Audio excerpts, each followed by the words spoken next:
Hello student, जैसे कि आप लोगों को पता है हम लोग के फिजिक्स के न्यूमेरिकल सॉल्व करने में बहुत ही प्रॉब्लम आती है और उसको सॉल्व करेंगे तो सॉल्व नहीं होती। तो इसीलिए आज हम आप लोगों के लिए फिजिक्स के न्यूमेरिकल कैसे सॉल्व करें इसके लिए कुछ स्टेप्स लाए हैं। लिखा हुआ है how to solve physics numerical, यानी कि फिजिक्स के न्यूमेरिकल को हम लोग कैसे सॉल्व करेंगे वो देखते हैं। सबसे पहला स्टेप क्या होना चाहिए, हम इस तरीके से देखेंगे। इसमें देखिए सबसे पहला स्टेप है स्टडी एवरीडे। क्या बेटा? स्टडी एवरीडे, यानी कि सबसे पहले हमें फिजिक्स जो है ना, फिजिक्स के न्यूमेरिकल डेली वन क्वेश्चन लगाना है। डेली के डेली एक क्वेश्चन लगाएंगे तब हम लोगों को कुछ आएगा। लेकिन भैया ये तो हम खुद भी जानते हैं, आगे बताइए आप। ठीक है, मैं आगे बताता हूं। जैसा कि स्टेप फर्स्ट है, सबसे पहले आपको फॉर्मूला याद करना है। क्या याद करना है? सबसे पहले आपको फॉर्मूला याद करना है। भैया फॉर्मूला बोले तो फॉर एग्जांपल के लिए अगर हम लोग देखें F is equal to M A, ये है बेटा, F is equal to M A है। तो इसमें ये देखेंगे भैया हमको फॉर्मूला जो है वो किस तरीके का है, और क्लास 12 में कई सारे न्यूमेरिकल्स है, जैसे गॉस थ्योरम के फॉर्मूला है, उसी तरीके से हम लोग देखेंगे। तो उसको एक कलेक्शन बना लेंगे, एक हम लोग कॉपी बनाएंगे, उस कॉपी में नोट बना के और उसको हम लोग लिख लेंगे, एक कॉपी पे आ जाएगा। तो ये मेरा फर्स्ट स्टेप्स है, सबसे पहले फॉर्मूलाज। ठीक है, आगे आते हैं सेकेंड स्टेप, यानी कि बोले तो थर्ड स्टेप में सबसे पहले हमको यूनिट को देखना है। भैया यूनिट को देखना है, ये कैसे हो सकता है? देखो बेटा, जैसे कि हम लोगों को पता है ना, फोर्स का यूनिट जो होता है वो क्या होता है? वो होता है न्यूटन। क्या होता है बेटा? न्यूटन होता है। तो भैया ये क्या, हाँ इसी तरीके से समझेंगे, क्योंकि फोर्स के न्यूटन आप जैसे को आया से हम लोग फाइंड, उसमें लिखा हुआ है से 5 केजी मास है, और हमारा जो एक्सेलरेशन है वो हमारा एक्सेलरेशन 3 मीटर पर सेकंड स्क्वायर दे रखा है, और मास जो दे रखा है वो मेरा वो 4 केजी या 3 केजी दे रखा है समथिंग। तो सबसे पहले इसके यूनिट को चेक करेंगे। क्या करेंगे चेक? सबसे पहले हम लोग यूनिट को चेक करेंगे, से यूनिट क्या है, तब जाके हमारा स्टेप कंप्लीट होगा। ठीक है भैया, हम समझ गए। से थर्ड स्टेप पे यूनिट को चेक करेंगे। अभी आप लोगों को एक एग्जांपल करके भी मैं दिखाऊंगा। आगे आते, सबसे पहले इसमें हमने जब ये सब काम हो जाए तो उसके बाद हम लोग स्टेप 4 में आएंगे। मोस्ट इजी एग्जांपल जो आपके कुमार मित्तल आप लोग या एनसीईआरटी जो भी आप लोग पढ़ते हैं उसमें दिया हुआ है। तो सबसे पहले आप मोस्ट इजी एग्जांपल को देखेंगे और उसको एनी 5 एग्जांपल, यानी कि 5 एग्जांपल आपको लगाना है।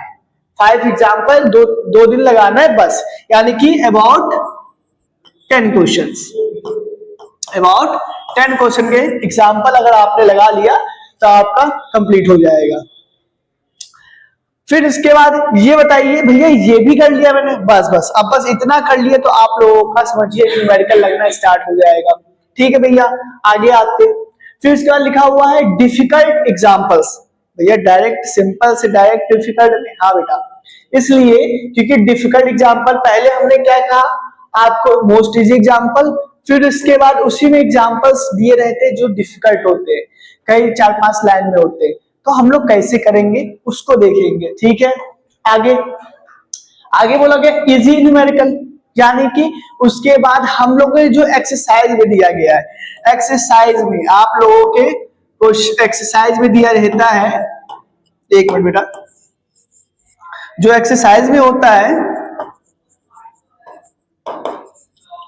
उसके न्यूमेरिकल्स को लगाएंगे। वो भी कैसा न्यूमेरिकल्स होना चाहिए? इजी और डिफिकल्ट। आप देखो उसमें फर्स्ट क्वेश्चन होगा, आप लगाना स्टार्ट करें। जैसे ही आप पहला क्वेश्चन लगाओगे तो मजा आ जाएगा, फिर दूसरा लगाओ फिर मजा आएगा, फिर तीसरा। अब क्या होगा, सिर्फ कुछ डिफिकल्ट भी होते हैं भैया, नहीं अभी डिफिकल्ट की तरफ नहीं जाना है। अभी स्टेप 6 आपको मैंने बताया है, सिर्फ न्यूमेरिकल इजी होना चाहिए, मैंने लगा लिया, ये करना है आपको। उसके बाद फिर डिफिकल्ट, भैया अभी तो आप कह रहे थे डिफिकल्ट नहीं, पहले हमने इजी लगा लिया। फिर इसके बाद क्या हमने बताया आपको? Easy numerical. फिर इसके बाद बताया डिफिकल्ट न्यूमेरिकल, यानी कि इसके बाद हम लोग थोड़ा सा आगे जाते हैं मॉडरेट न्यूमेरिकल्स। भैया मॉडरेट न्यूमेरिकल्स क्या है? मॉडरेट न्यूमेरिकल्स वे है जिसमें हम लोग देखेंगे दोनों टाइप्स के, यानी कि डिफिकल्ट भी है और इजी भी है ना? कोई डाउट यहाँ पे? हाँ, आगे हम लोग देखते हैं। फिर भैया आगे बताइए आप। बस जैसे कि हम लोग देख रहे थे न्यूमेरिकल्स किस तरीके से करेंगे, जैसे कि हमने आप लोगों को 8 स्टेप बताया है। पहले जैसे कि बच्चों आपको हमने बताया ये सब स्टेप्स। देखिए सबसे पहले तो ये स्टेप्स फॉलो करोगे तभी आपको आएगा, पहली बात तो ये फंडा है। लेकिन हम ये कहना चाहते हैं हमारे स्टेप बताने से आप लोगों को न्यूमेरिकल करना सॉल्व नहीं आ जाएगा, कुछ आप लोगों को भी हार्ड वर्क करना पड़ेगा। अगर आप लोग खुद से प्रैक्टिस, आप खुद से एग्जाम्पल्स नहीं लगाओगे तो आप कभी भी फिजिक्स के न्यूमेरिकल नहीं लगा देंगे। कोई वो नहीं है आप मतलब ऐसे किए और आपका न्यूमेरिकल लग जाएगा। केवल स्टेप्स हमने आप लोगों के थोड़ा सा प्रॉब्लम जो है उसको सॉल्व करने के लिए आप लोगों को स्टेप्स बताए। सी ये हमारे स्टेप्स है। हमने जिस तरीके आप जिस टाइम पे हम क्लास 12th में थे हम किस तरीके से पढ़ते थे वो आपके सामने मैंने रखा। सो भैया आप ऐसे लिखो और इस तरीके से स्टेप्स जो है वो आप लोग भी फॉलो करो। अगर आप करोगे आज से केवल 90 डेज ही आप लोगों के पास है। अगर ये प्रैक्टिस अगर अभी भी आप लोग स्टार्ट कर देंगे तो आप लोगों के मैं गारंटी बोल रहा हूँ आप लोगों के न्यूमेरिकल्स लगना स्टार्ट हो जाएगा। Okay, thank